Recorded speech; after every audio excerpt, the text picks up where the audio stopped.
काय? कुणाचं असायला पाहिजे संरक्षण? मुलांचं. आता त्याच्यामध्ये एक व्याख्या आहे, म्हणजे प्रत्येक कायद्यामध्ये व्याख्या दिलेल्या असतात. कुठलाही कायदा हातामध्ये घ्या, तुम्ही कायदे बघितले नसतील, पण कायद्याचं पुस्तक हातामध्ये घेतलं की त्यामध्ये इंटरप्रिटेशनचा क्लॉज असतो, म्हणजे व्याख्या दिलेल्या असतात प्रत्येक शब्दाच्या. आणि या पॉक्सो कायद्यामध्ये पण एक व्याख्या दिलेली आहे, बालक म्हणजे चाइल्ड कोणाला म्हणायचं. तुम्हाला काय वाटतं, कोणाला चाइल्ड म्हणायला हवं? हा, वरती हात करा आणि उठून बोललं तरी चालेल. चाइल्ड म्हणजे काय, तुम्हाला काय वाटतं? बरोबर, कोणतरी बोलतात. आपसात चर्चा नका, सरांशी संवाद. हा, उठून बोललं, चुकलं तरी काय वाटत. मीही जिल्हा परिषदेचाच मुलगा आहे, तिथलाच विद्यार्थी, त्याच्यामुळे लाजायची गरज नाही, चुकलं तरी हरकत नाही. चाइल्डचं मराठी मीनिंग माहित असेल ना? चाइल्ड, हा, बोला. येस, लहान मुलं, करेक्ट. पण अजून काहीतरी अभिप्राय आहे त्याच्यामध्ये. चाइल्ड म्हणजे येस 18 वर्ष, करेक्ट. तर 18 वर्षापेक्षा खालची जी मुलं आहेत त्यांना आपण चाइल्ड म्हणतो. आणि हेच त्या कायद्यामध्ये म्हटलं गेलंय की चाइल्ड म्हणजे 18 वर्षापेक्षा खालचा जो आहे व्यक्ती, त्याला आपण चाइल्ड म्हणतो. मग आता त्या पुन्हा आपण त्या टायटलकडे येऊया, protection of children from sexual offences act. Child म्हटलं, प्रोटेक्शन समजलं तुम्हाला. सेक्शुअल ऑफेन्सेस माहिती आहे तुम्हाला? ऑफेन्सेस म्हणजे काय? ऑफेन्स म्हणजे काय?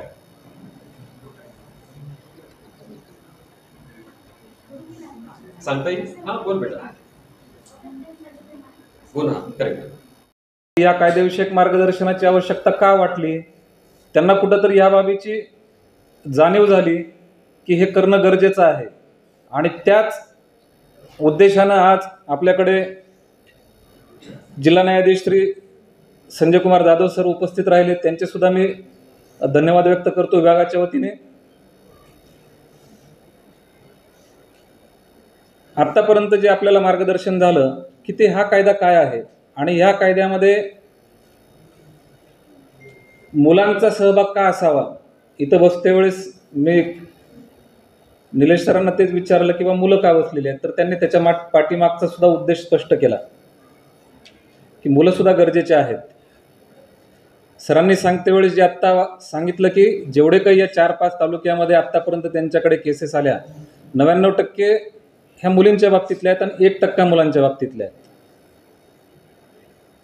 1% सुद्धा तेवढाच महत्त्वाचा आहे आपल्यासाठी आणि 99% सुद्धा तेवढेच महत्त्वाचे आहेत. आपल्या सर्वांना माहिती आहे की आपल्या सर्व शाळा ह्या निवासी आश्रम शाळा आहेत. निवासी असल्यामुळं आपण सर्वजण, निवासी मुलं किती आहे तिथं? हात वर करा. बरोबर आहे, खूप मोठ्या संख्येनं आहेत. हात खाली घ्या. 10 मिनिट बोलेन मी. जर त्या 10 मिनिटामध्ये जर कुणाला बोर वगैरे होत असेल तर फक्त एक किंचितशी पुसटशी कल्पना द्यायची, थोडीशी टाळी वाजवायची, म्हणजे कळून जाईल की मला बस करावं लागेल आता. आलं लक्षात? आणि 10 मिनिटानंतर मी मुलांना बाहेर जायला सांगेन, मग उर्वरित मुलींशी फक्त 10 मिनिट चर्चा करेन. पटतंय का सगळ्यांना? Very good. या विभागामध्ये गेल्या महिन्याभरामध्ये मी जॉईन झाल्यानंतर प्रादेशिक उपसंचालक लातूर विभाग या विभागामध्ये रुजू झाल्यानंतर 4ही जिल्ह्यामध्ये जेवढ्या आपल्या शाळा आहेत त्या शाळेपैकी पहिली व्हिजिट माझी या शाळेवरती आहे. आणि या शाळेवरती आल्यानंतर इतकं समाधान वाटलं की आल्यानंतर ज्या पहिलीच्या विद्यार्थ्यांना मी बोललो, दुसरीच्या विद्यार्थ्यांना बोललो, म्हणजे खूप हुशार मुलं आहेत. आमच्या शाळांविषयीची पार्श्वभूमी सांगतो. आमच्या ह्या व्हीजेएनटीच्या शाळा आहेत, म्हणजे व्हीजेएनटी प्रवर्गामधील विद्यार्थी या ठिकाणी शिक्षण घेतात. बहुजन कल्याण विभागामार्फत या शाळा चालवल्या जातात. डिस्ट्रिक्ट, डिव्हिजन, डायरेक्टर ऑफिस आणि मंत्रालय हे अशी या ह्याची साखळी आहे. आणि या साखळीमध्ये मागील अनेक वर्षापासून या ठिकाणी आम्ही ह्या काम करतोय. तर हे व्हीजेएनटीच्या विद्यार्थ्यांचं आयुष्य खरं तर विद्यार्थ्यांचं खूप खडतडायचं. तंडे, वाडी, वस्त्या या परिसरामधून हे विद्यार्थी येतात. म्हणजे रोजच्या खाण्यापिण्यापासूनचा ह्या समाजाचा संघर्ष आहे. आणि अशा समाजासाठी या शाळा, अशा दर्जेदार शाळा निर्माण व्हाव्यात, त्याच्यातून हे विद्यार्थी घडावेत आणि त्यांच्या आयुष्यामध्ये बदल व्हावेत, या अनुषंगाने शासनाने या शाळा सुरू केलेल्या आहेत. पण जसा काही चांगल्या बाजू असतात, काही वाईट बाजू असतात, तसंच प्रत्येक शाळा ही धडपड करते, पण त्याच्यामध्ये काही शाळांना यश आलंय. आणि मागील कित्येक वर्षापासून ही शिक्षणाची जी आमची शर्यत आहे या विद्यार्थ्यांसोबतची, ही सुरू आहे साहेब. पण मला हे आवर्जून आज हे सांगण्याचं कारण असं आहे, कारण की मागील कित्येक वर्षापासून आम्ही त्यांच्या अधीनस्थ हे काम करतोय, ते आमचे अधिकारी. खरं तर आम्ही हे काम करत असताना कुठेतरी आम्हाला असं वाटतंय की या अधिकाऱ्यांच्या कौतुकाची थाप आमच्या खांद्यावरती पडली पाहिजे. आपण कसं वागायचंय आणि काय काळजी घ्यायची आहे, याच्यासाठी कायदेशीर काय तरतुदी आहेत हे सांगण्यासाठी जाधव सर आपल्याकडे आलेले आहेत. तुम्हाला त्यांना ऐकायचं आहे. तुमच्या मनात जर शंका असेल की असं झालं तर काय होईल, तसं केलं तर काय होईल, हा विचार करून तुम्ही ठेवायचा आहे. आणि जेव्हा सरांचं मार्गदर्शन संपेल तेव्हा न घाबरता मनात आलेल्या सगळ्या शंका तुम्हाला त्यांना विचारायच्या आहेत. तर आपण त्यांना ऐकूया. सर, तुमचा एकदम स्तुत्य उपक्रम आहे, कारण हा विषय लाजून न बोलणे हा विषय आहे. शक्यतो मुलं आपापसात बोलतात, मुली आपापसात बोलतात. तुमच्याच वयाच्या मुलींना किती समज असणार आहे या विषयाची? खूप कमी असणार आहे. किंवा मुलांना, तुमच्याच वयाच्या मुलांना किती समज असणार आहे? मोठ्या मुलांना बोलावं तर लाज वाटते किंवा शंका असते की आपण कसं विचारावं. त्याला वाटेल की मला माहित नाही, मग मला माहित नाही असं कसं. त्याला कळलं नाही पाहिजे की मला ही गोष्ट माहित नाही.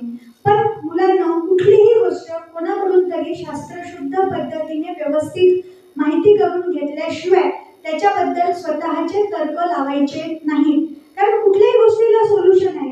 मी मागच्या वेळेस बोलताना तुम्हाला सांगितलं की विश्वासात घेऊन आई वडिलांना सगळं बोल. पण काही गोष्टी अशा आहेत की आपण आई मोठ्या मित्र 1996 साली अतिशय कठीण परिस्थिती. तर इथून पुढे आज तुम्ही सरांचं मार्गदर्शन ऐका. काही शंका असतील तर विचारा आणि निर्धास्त आयुष्य जगा. कारण कुठल्याही गोष्टीची जशी भीती बाळगायची कारण नाही, तसंच न्यूनगंड सुद्धा मनात ठेवता कामा नये. आज 21व्या शतकातले तुम्ही मुलं आहात. तुम्हाला सगळं नॉलेज कशावरून आहे? इंटरनेटवरून, युट्यूबवरून. पण त्याच्यामध्ये खरंच ऑथेंटिसिटी आहे का? त्याच्यातलं खरंच सगळं खरं आहे का? नाहीये. तर आज आपल्याला जे मान्यवर माहिती सांगणार आहे ती एकदम खरी आणि विश्वासू माहिती आहे. ती पूर्ण व्यवस्थित ऐका. त्याच्यावर काही तुमच्या शंका असतील तर त्या नक्की विचारा. शंका असतील तर आगाऊपणाने नाही, किंवा कोणी काहीतरी म्हणलंय मी काहीतरी ऐकलंय म्हणून विचारायचं असं नाही. म्हणजे आजच्या नंतर तुमच्या आयुष्यामध्ये या विषयाबद्दल काहीही शंका राहणार नाही आणि योग्य वेळी योग्य व्यक्तीला कसा संपर्क करावा हे तुम्हाला नक्की कळेल.